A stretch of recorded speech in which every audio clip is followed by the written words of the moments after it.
On April 19th, 2008, the world discovered the nightmare environment created by Josef Fritzl in the basement of his home in Amstetten, Austria. It seemed almost too terrible to believe. From his own abusive childhood to his savage crimes against his own family members as well as strangers, this is the life and crimes of Josef Fritzl. Josef Fritzl was an alibi baby, born to a mentally unstable Austrian mother. His mother had been disowned and divorced by her own husband after she failed to conceive a child. To prove his own virility to the world, her husband fathered three children with various house servants and forced Maria to raise the children as her own. Once he left, taking his children with him, Maria married again and almost immediately conceived a child, her alibi to prove that she was, indeed, capable of bearing children. She gave the baby his father's first name, for some reason, and her mother's maiden name as his surname, Josef Fritzl, a name that would become synonymous with unimaginable torture and cruelty. Maria was a cold and cruel mother who today would possibly be diagnosed with borderline personality disorder. She simultaneously despised Joseph and was terrified that he would leave her, which she would prevent at all costs.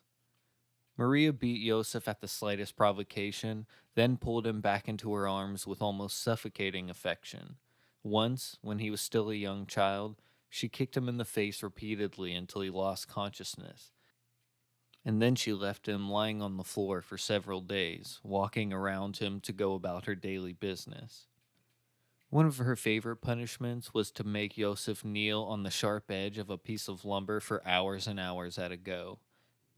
When he was 8 years old, the fighting of World War II became its most fierce, but Maria refused to leave her home in Amstetten, and it was her only asset. She became unduly attached to the house, to the point where she repeatedly defied orders to lodge German Nazi soldiers and refugees within. As punishment, Maria was arrested and sent to a concentration camp in Upper Austria. Its name, Mauthausen-Gusen, whose name translated to the bone grinder.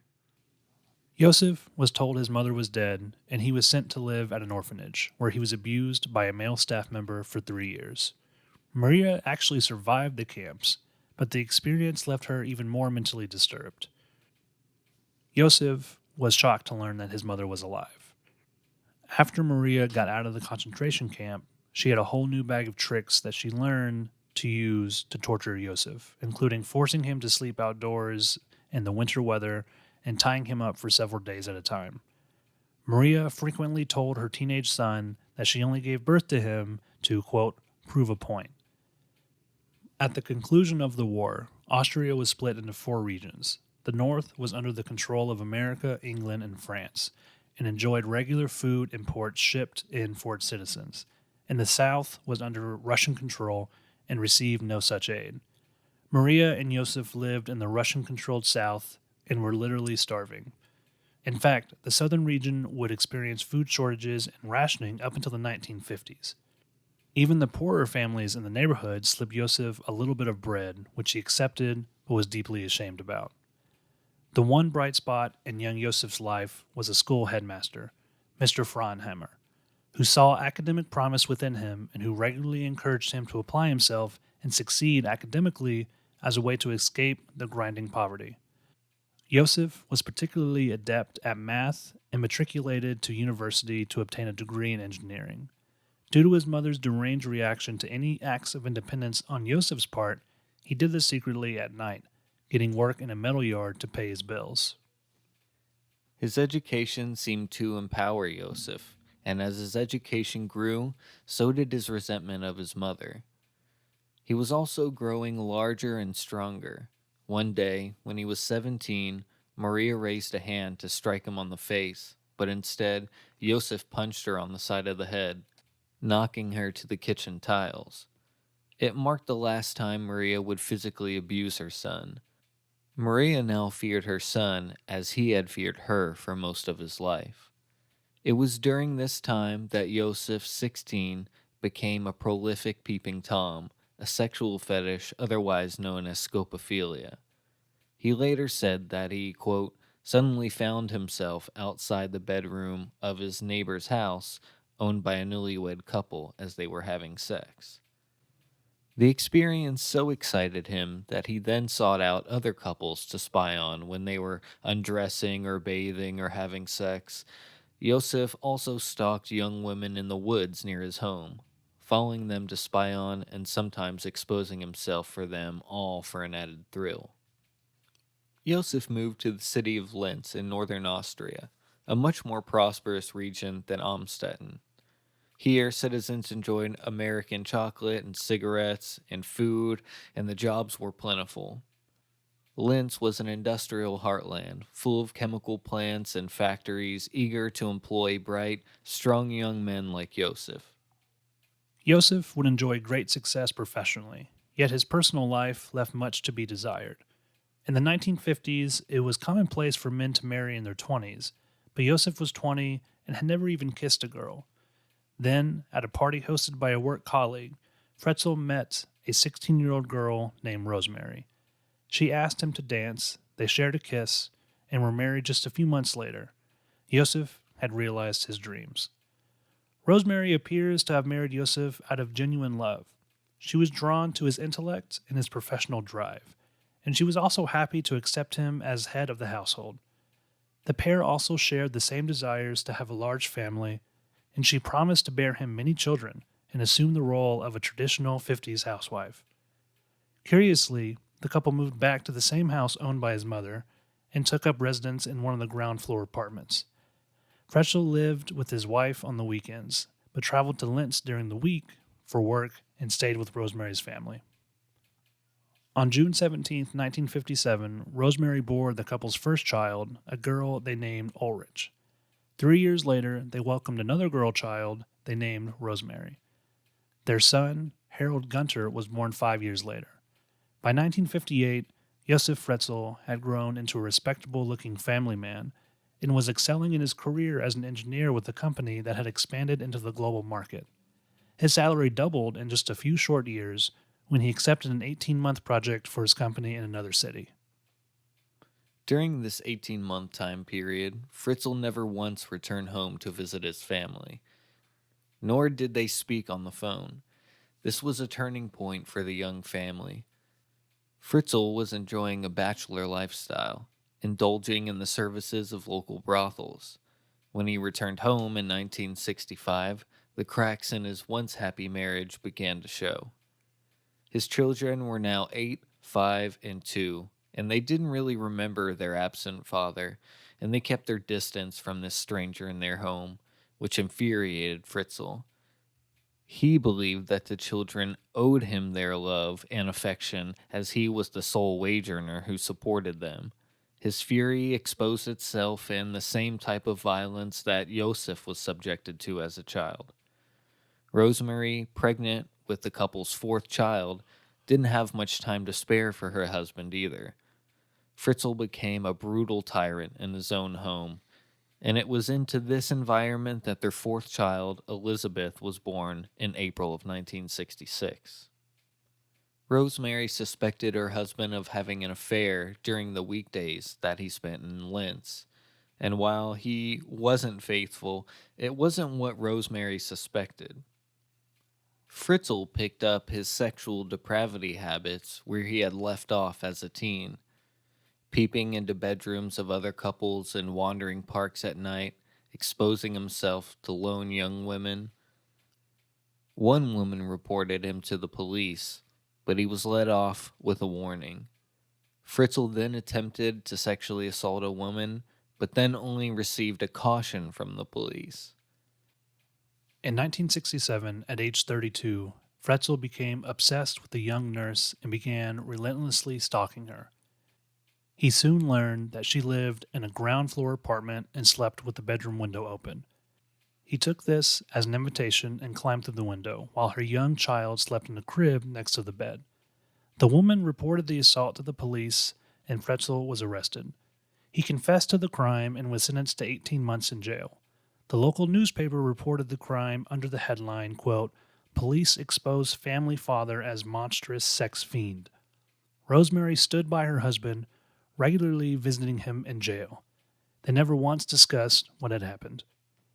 Once he was released from jail, Fritzl lost his prestigious job and returned home where life continued as normal.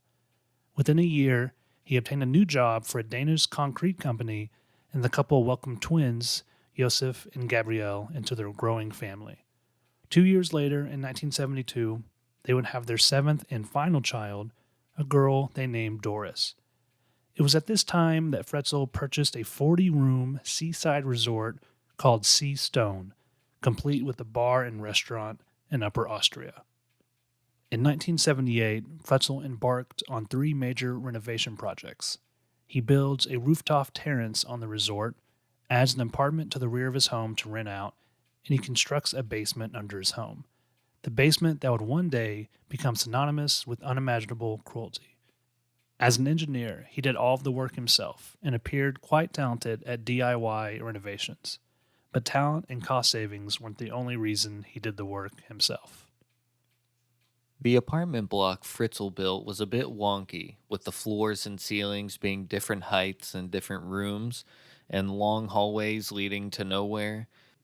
And it wasn't clear if this was done on purpose or whether this resulted from Fritzl being a better engineer than he was an actual builder. But regardless, Rosemary didn't complain because her husband announced that, when completed, those rooms would become his private residence.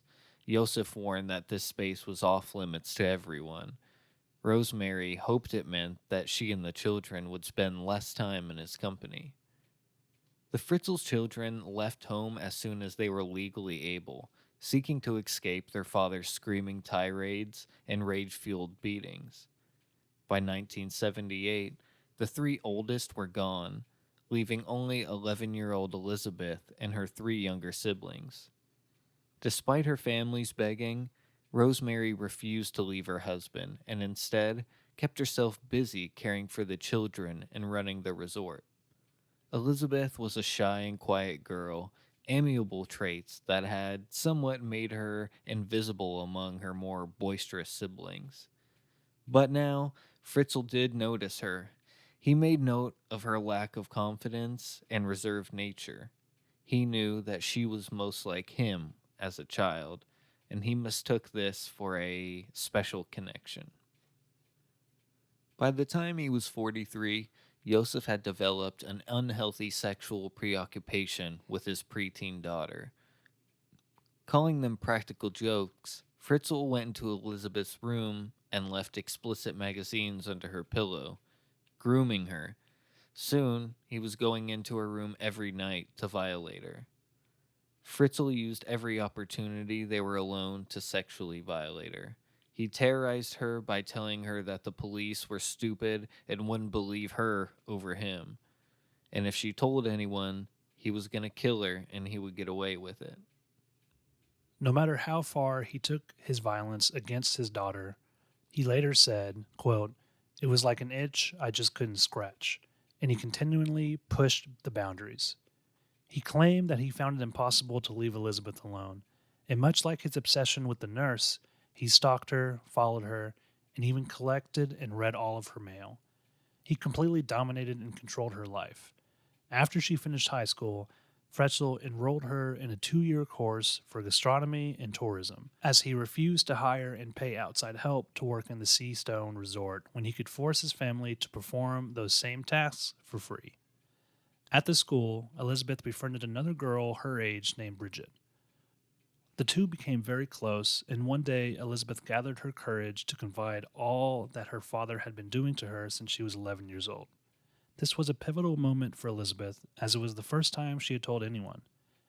When the course ended, so too did Elisabeth's freedom. As she returned home, however, the two girls decided that they were going to stay in touch. They too also decided that they weren't going to continue living their lives like they had been, as Bridget also came from a troubled background. The girls devised a plan to board a train to Vienna, where they would disappear forever. They imagined themselves as successfully employed, wealthy, and cosmopolitan. They carried out their plan, and they were soon smoking cigarettes, pot, and drinking alcohol. And they were also going to parties. In 1983, Fritzl had completed his underground construction, which he told everyone curious enough to ask that it was a nuclear fallout shelter. In the Cold War era, this excuse was quite believable. He built 7 rooms underneath his main home, accessible only through multiple locked doors for which only Fritzl held the keys. The rooms were hidden behind 3 ordinary looking doors, one for the furnace, one for storage, and the third for spare parts. The third room held a secret. Behind a hinged rack was a switch that hid a secret door, leading to a concealed set of rooms. Due to the lack of ventilation or outside air, and because Fritzl refused to install any heating or air conditioning, the basement rooms were pungent with mildew, and the walls always had a coating of slime. He did manage to hook up a few fluorescent lights and a few electrical outlets, but that was all for amenities. The rooms were dark, cheerless, and musty. The very day that Fritzl completed his secret underground labyrinth of rooms, Rosemary rushed to tell him that Elisabeth, who was 16, hadn't come home from the night before. Unbeknownst to her parents, that was the night she and Bridget had ran away to Vienna. Fritzl immediately reported her missing, and within the day, her photo and description were plastered in every newspaper in the region under the headline, "Have you seen me?" Due to the publicity, Elisabeth and Bridget were discovered when police raided a party that they were at following a noise complaint. Fritzl was enraged and drove over 80 miles to the police station in Vienna to retrieve his wayward daughter. When she returned home, the first few weeks were predictably awful given her father's temper. But after that, things calmed down and were almost peaceful. For 2 years, her father didn't lay a hand on her, and the abuse ceased. Fritzl believed that if Elisabeth could run away, she could also report him to the authorities, and this prevented him from continuing the abuse. Once she realized this, Elisabeth had grown more confident and assertive. She defied him and answered back. He was losing his hold over her. These were likely the best 2 years of her life, but she had no idea of the horrors that were yet to come. On August 28, 1984, more than 2 years after she returned home from Vienna, Elisabeth disappeared. She wrote a letter to a friend, but after that there were no sightings or records of her whereabouts. Fritzl again went to the police to report his daughter. He told police and everyone else that Elisabeth had been acting strangely and was running with the wrong crowd, and was overly interested in strange religions. He told everyone that she was living with a cult. What had actually occurred was that 2 days before her disappearance, Elisabeth told Fritzl that she planned to move in with her older sister Rosemary, living in Linz. In fact, she planned to move out the following weekend, and most of her belongings had already been taken to her sister's house in preparation for the move. Fritzl would not allow this type of defiance from Elisabeth, so 2 days later, when Rosemary and the other kids were out of the house, he asked Elisabeth to help him move a heavy door down to the basement. She agreed, and when she entered the spare room, which no one was allowed inside of up until this point, he had her sit down at a desk. A large hand, his hand, reached around her face, covering her nose and mouth, and she smelled a pungent solvent-like smell. She quickly lost her consciousness. When she awoke, Elisabeth opened her eyes but could see nothing but darkness. She smelled the mildew in the air. She knew immediately that something was terribly wrong. When she reached out to see what she could feel, she realized that her hands were chained behind her back. As her eyes adjusted to the darkness, she could make out a television and VCR in one corner of the room, and a toilet and a sink in another. She was laying on a king-size bed with a ball gag around her neck. The door to the room was slightly open, with keys in the lock. But the chain securing her to the wall was too short and wouldn't allow her to get her hands on the keys. As she was taking all of this in, Fritzl materialized next to her and tightened her chains.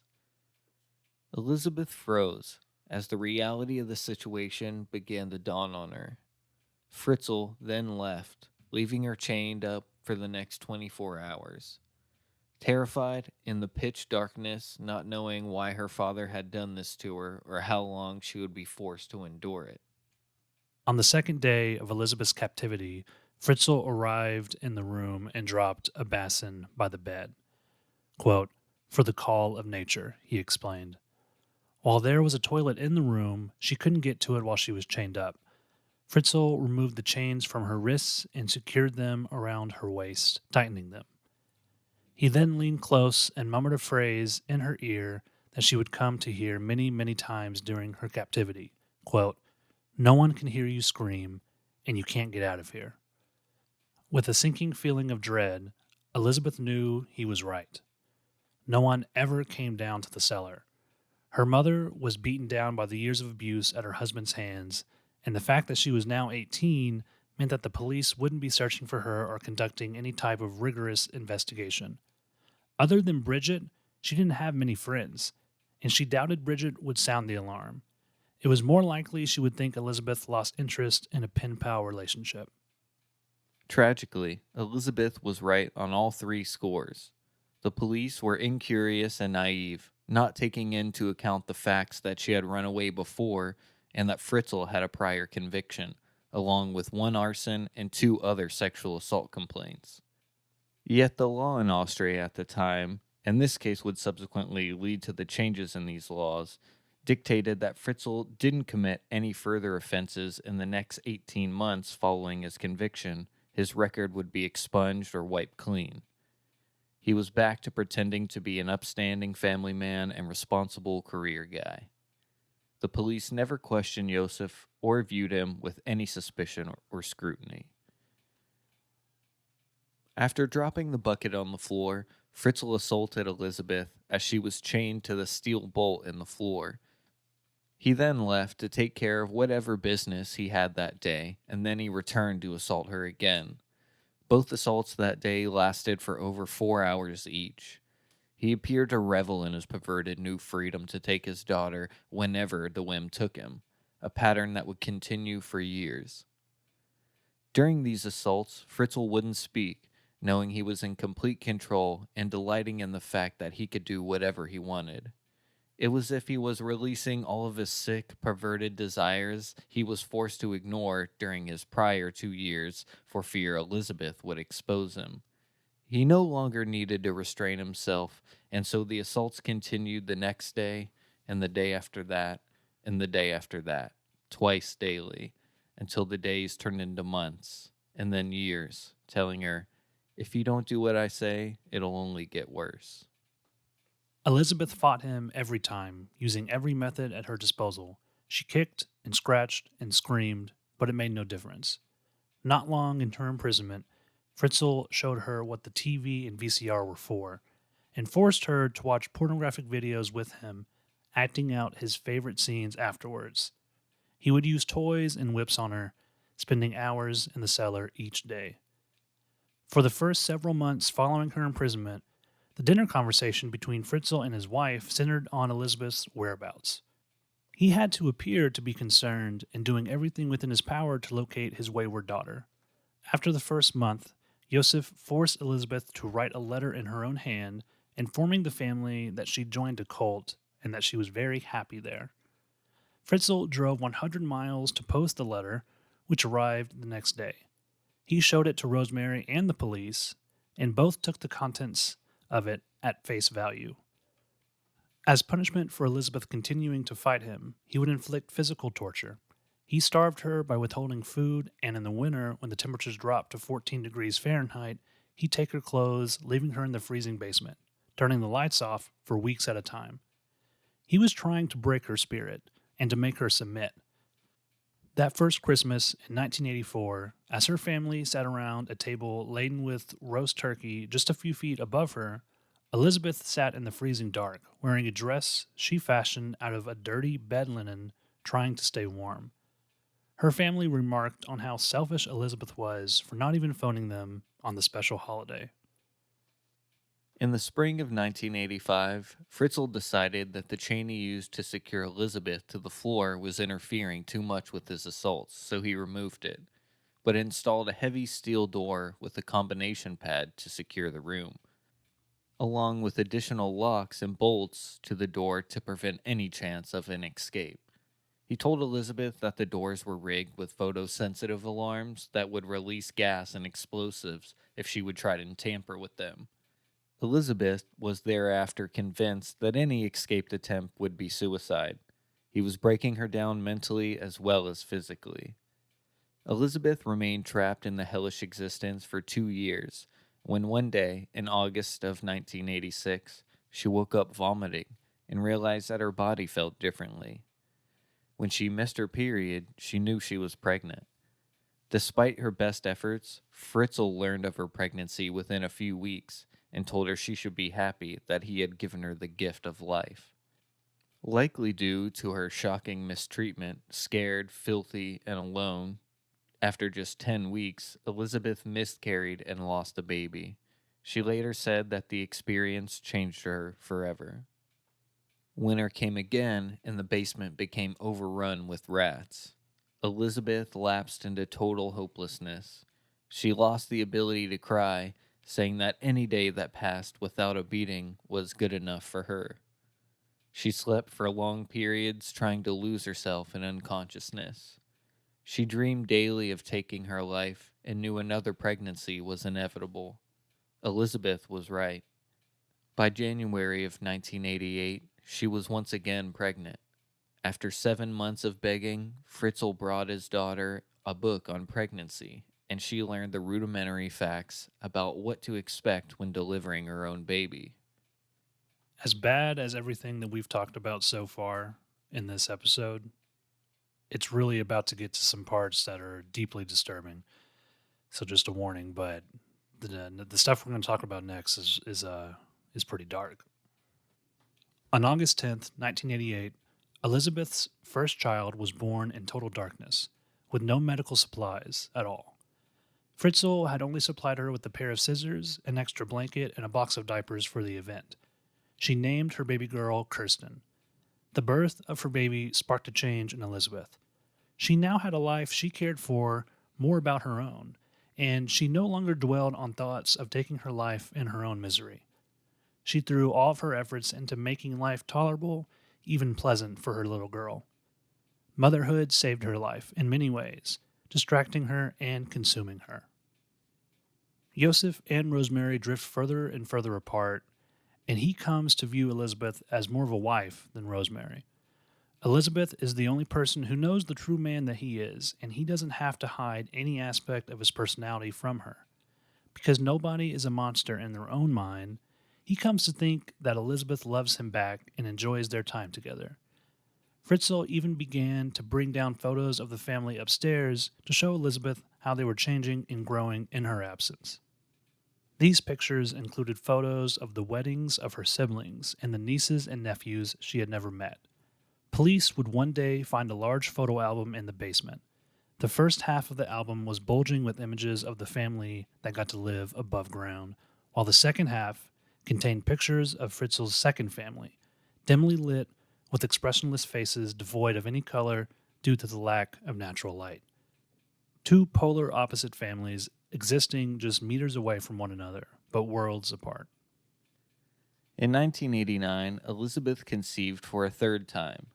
The following year, she bore a baby boy that was named Stefan. He too was born in the darkness without any medical assistance. 2 years after Stefan arrived, in August of 1992, Elizabeth gave birth to another girl she named Lisa. While Lisa was born healthy, when she was 8 months old, she began crying uncontrollably. Elizabeth became terrified that her loud screams would enrage Fritzl, who had already abused 2-year-old Stefan for making too much noise. Fritzl took drastic action and took the baby from Elizabeth. He placed her in a box, which he put on the front doorstep of his home, along with a note written by Elizabeth saying she wanted her parents to keep the baby, as she was unable to care for it. Rosemary didn't bat an eye or ask a question. Fritzl went to the social services office to inform them of the events, and they also believed this story and allowed him to foster the baby. The family received €400 a month toward her care. Lisa was eventually diagnosed with a heart condition, which had caused the distress that led to her being removed from the basement. A year later, in December of 1994, another baby would appear on the doorstep of the home. Rosemary discovered the baby and brought it inside. A few minutes later, the phone rang, and Rosemary heard a recorded message from Elisabeth saying that she was unable to care for this baby, named Monica, and imploring her parents to take care of it. It didn't occur to Rosemary that she and Joseph had recently changed their phone number, and there was no way for Elisabeth to have their new number, or if she did, made no mention of it. She had long ago learned the consequences of questioning her husband. The authorities also bought the story without question. His payment from the government for their care was also doubled. Fritzl was overjoyed at how he was able to fool everyone with his ruse, and how he was able to integrate his children, his grandchildren, into his upstairs home without question. Fritzl knew he would be fathering more children with his daughter and decided that it was time to expand the rooms in the cellar. Fritzl added another bedroom and turned one room in the basement into the parental bedroom for him and Elisabeth. He also installed hot running water, an unknown luxury for the growing family below. Also, in an effort to make the cellar homier, he added wall lights and brought down a dining table and chairs so they could eat together. But no amount of renovation could convert the dank, smelly basement into a home-like atmosphere. Elisabeth was thankful to hear that Lisa's heart condition was mending following surgery, but she watched her two remaining children, Stefan and Kirsten, battle constant illnesses. They were always sick, either with the flu or epileptic-like symptoms. And it broke her heart as much as it terrified her because despite her pleading, all Fritzl would be bothered to do was to bring her aspirin for their symptoms. While they were too young to talk, Fritzl would bring Monica and Lisa down to the basement for Elisabeth to babysit while he was busy with other things. Once Lisa began to speak, he only brought Monica for visits with her mother. But as much as she loved seeing her two babies, Elisabeth had to insist that he stop bringing them because it was too painful to see Stefan and Kirsten watch their siblings disappear upstairs, where they were never allowed to go.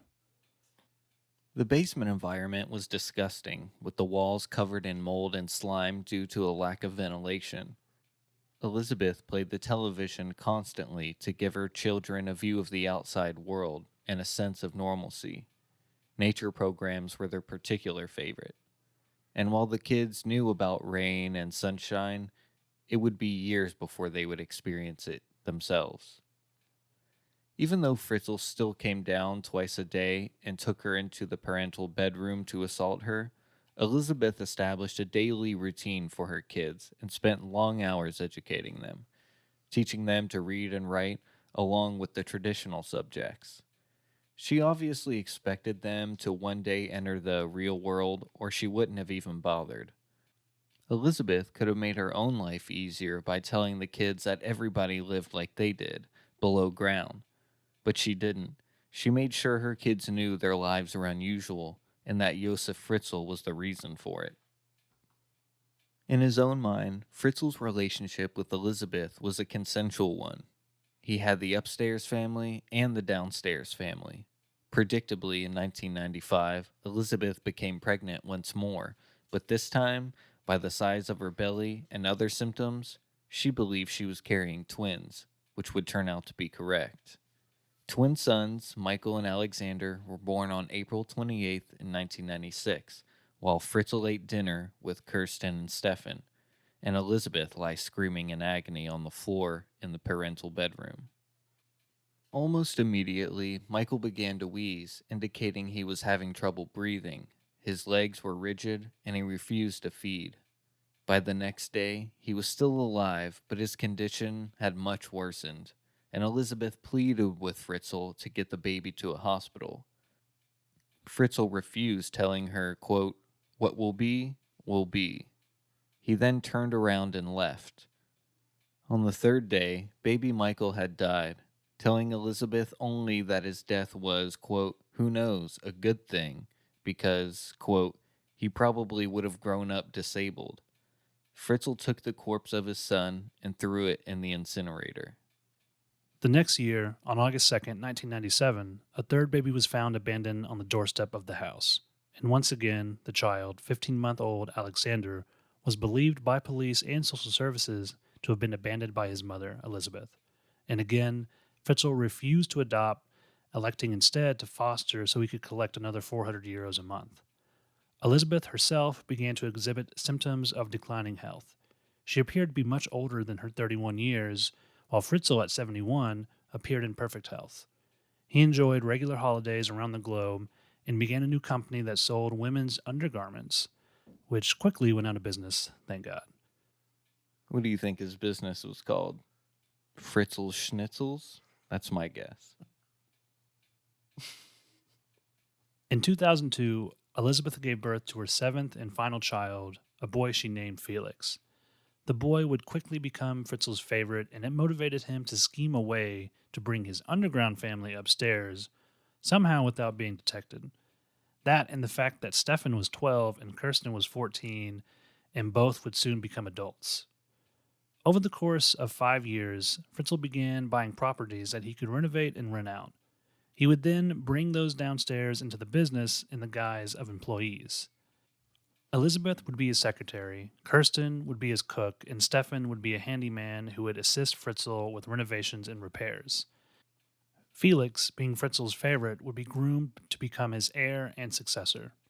He was so confident that Elisabeth was sufficiently browbeaten by her years of abuse at his hands, he was confident he could move all of them into an apartment in one of his buildings without threat that she would betray or expose him. But as he had never known or shown parental love to his children, he underestimated what a powerful force a mother's love could be. Fritzl once again had Elisabeth write a letter to her parents, this time informing them that she would be coming home with her 3 children.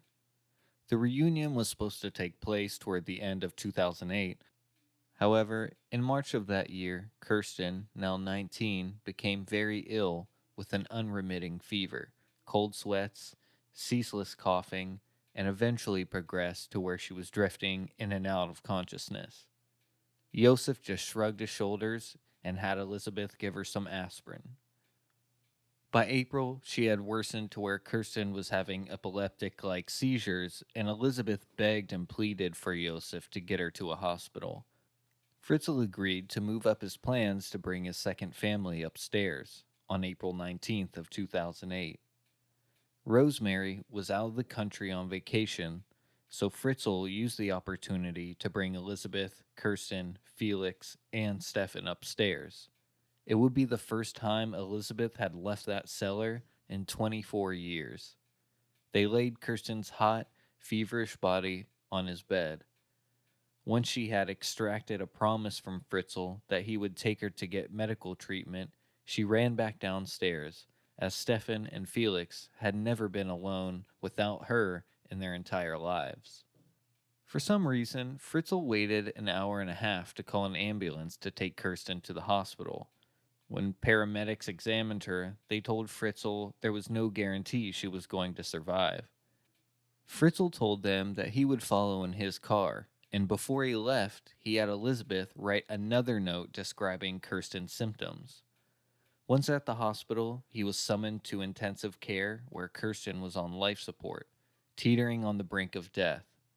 Her doctor wanted to know everything about her condition, but all Fritzl would do is hand him the note and claim he had no direct knowledge of the young woman. The doctor was suspicious of Fritzl's story that the girl's cult member mother would abandon her critically ill daughter on his doorstep, sight unseen. But his priority was the patient, however, and 3 days later he would follow up on his suspicions. The doctor contacted homicide police and the prosecutor's office, telling them he believed Kirsten had become the victim of poisoning, and the only way to save her life was to find the girl's mother. So an appeal was publicly made for Elisabeth to come to the hospital to save her sick child. A warrant was also issued for her arrest for abandoning an injured person, grievous bodily harm, and neglect on a minor. Fritzl gave police the most recent letter he forced Elisabeth to write that listed her symptoms, along with the letter saying she planned to return with her children. The detective took the letters to a university professor who specialized in cults and cult members. The professor found it odd that Elisabeth made no mention of the cult or her life in the cult in the letters. He also told the detective that no cult would allow children born to its members to be given away, as they are the lifeblood to continue the cult practices. It is much more common to send the parent away and keep the children. He would be the first person to cast doubt on Fritzl's story, and the detective became suspicious, so he requested a DNA sample from Fritzl. Fritzl refused, saying he was too busy. It was on this day that Elisabeth, waiting in the cellar with Felix and Stefan for any word of Kirsten's condition, turned on the television to see Kirsten's doctor pleading for her return to save the life of her daughter. She was frantic to be by her bedside, but Fritzl spent the next week with his lawyers convincing them of the cult story. He said he convinced the cult leader to release them and stressed that Elisabeth wasn't allowed to be questioned alone by police. He then gave a clean change of clothing to Elisabeth, Stefan, and Felix and led them out of the basement. Fritzl phoned the doctor to tell him that he had freed Elisabeth from the cult and agreed to meet with him at the ICU. Yet at their meeting, neither Fritzl nor Elisabeth was able to shed any more light on the cause of Kirsten's condition. Before they could leave, two detectives were waiting for Elisabeth and Fritzl at the exit. Elisabeth was placed under arrest. The two were separated and questioned. And for a long time, Elisabeth stuck to her father's cult story, but when threatened with having her kids taken away and being put into foster care while she went to jail, she reconsidered. After Elisabeth extracted a promise from detectives that her children would never have to face Josef Fritzl again, she told them everything. When she was finished, Fritzl was arrested. They then went to the Fritzl home to pick up Stefan and Felix to reunite them with their mother. On the ride over, the officers were delighted to see the kids' reactions to the outside world. Stefan saw the moon and asked if that was where God lived. Ordinary things like streetlights drew the marveled reaction from the two boys. Elisabeth was reunited with her 3 other children following the arrest of her father. At first, she was overjoyed, but eventually she and the kids would have to work through their attachment to Rosemary as her mother. Elisabeth understood it, but was resentful for the fact that they called another woman mom. It would take years of psychiatric assistance for the family to become fully reunited and integrated once more. When police entered the basement rooms to conduct their investigation, despite wearing protective gear, it was deemed too hazardous to work longer than 3-hour shifts because of the mold and other contaminants. 4 people had been living unprotected in that environment 24/7 for decades. During their search, police found Rohypnol tablets, better known as roofies, 2 pairs of handcuffs, a leather whip, photos of unknown nude women taken within the apartment block, sex toys, and a handwritten note describing a widow's sexual relationship with a dog, and the photocopied diary of a woman who had previously lived as a tenant in the apartments, which had obviously been stolen by Fritzl. This was just a small sample of the evidence seized by the investigators. When questioned by the media about whether police bore any responsibility for failing to investigate either Elisabeth's disappearance or the sudden appearance of her 3 children, they either sidestepped the question or ignored them altogether. Fritzl himself took no responsibility either. When questioned by the state prosecutor, he said, quote, "I'm no monster. Kirsten wouldn't be alive today if it wasn't for me. I made sure she got to the hospital. I could have killed them all." And I'm sure he said it just like that as well. He also claimed he locked Elisabeth up to protect her from herself after she had become a paint-sniffing drug addict. He said, quote, "It's all her fault. If she hadn't taken drugs, she wouldn't have been locked up." End quote. He then explained that Elisabeth had come on to him, and that everything in their relationship was consensual from the beginning. Fritzl claimed it was Elisabeth who prevented him from using condoms because, quote, "she would have felt less." I love this explanation, by the way, because this is totally what a guy would say. Like, Yeah. in what aspect? I've never heard that from a girl. It's just the dumbest explanation It's ever. so stupid. Anyways, he said that he had never physically harmed Elisabeth in her life, and that everything she told investigators was a lie. Many questions remain unanswered in the heartbreaking case over the years of abuse Elizabeth and her children endured at the hands of her father, the very person who was supposed to cherish and protect a child. Did Fritzl plot and plan his monstrous deeds, waiting until Elizabeth was 18 so police wouldn't conduct an investigation into her disappearance, and knowing that his record had just been expunged of his former sexual crimes and complaints? Or was it truly a spontaneous event, as he later claimed? It's more probable that, like many criminals who get caught, he used excuses to try and distance himself from his crimes. Many times during the police interviews, Fritzl would say, quote, "I somehow found myself," and things like, quote, "It just came into my head that I should, blah, blah, blah." During the years it took to construct the secret rooms in the basement, it's an almost certainty that he knew exactly what he was going to use those rooms for. At his criminal trial, in which Fritzl pleaded not guilty, the jury found him guilty of all charges.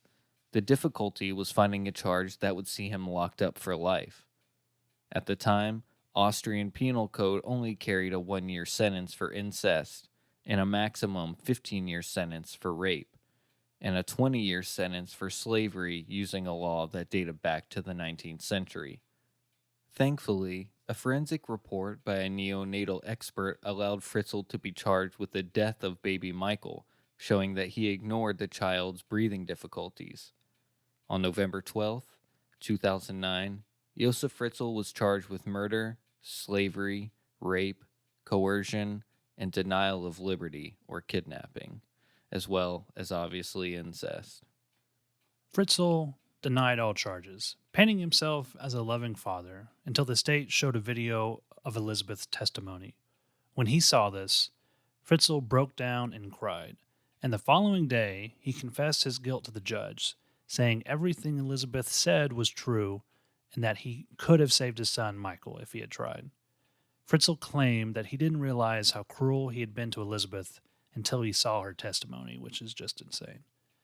Fritzl wanted to be allowed to plead guilty if the court would allow him to serve a very short prison sentence and then be allowed to remain with his wife, Rosemary, tending to his property business. So, pretty much, he wanted to just not have any punishment at all if he pled guilty to this. Yeah, I love when people try and like dictate what's going to Yeah. happen to a judge. He's like, "Listen, judge, yeah, I did it, but don't give me that. Just let me A go. life sentence? Yeah. Come on." So, of course, the court denied his request. So, on March 13th, the jury found him guilty of all charges and he was imprisoned in the psychiatric unit at Gladstone Prison, and he will never be released. And I hope I said that. It might be Gladstone Prison. In 2021, so this year, Elizabeth is 55 years old and lives in an Austrian countryside with her children. The name of the town in which she lives is protected and is only referred to as Town X. The people in the community take care to protect and shelter Elizabeth and her now grown kids. Her home is surrounded by CCTV that is monitored by police to further protect her privacy. Strangers near her house are not tolerated by local residents, who have formed somewhat of a small army of protectors. And if anyone is deserving of protection, I think it's Elizabeth and her children. So thank you everyone for listening to this. This was a much longer episode than we usually do, and we appreciate it if you got to this part. If you did, we love you. We do. This was a super messed up episode, man. This one was honestly probably the worst episode we've done, in my opinion. Even worse, like, than, I don't know. We've done a few pretty terrible graphic stories, but I think this one for me was the worst. Yeah, he like was hurting people he loved, For quote decades. unquote loved, or like maybe not even love, but it was people who were super close to him. And I can't imagine being the kids. I can't imagine being Kirsten and Stefan, who grew up in this basically lightless basement, never knowing the outside world until they were basically adults. I wonder what they're like now. I do. I know. I really wonder what they're like now, but I'm glad that it seems as if they are living a normal life, hopefully, and maybe they were able to get some help. So hopefully they're doing well. Yeah, anything's better than that gross basement. Thanks, everybody, again. Catch us next week. Peace. Later.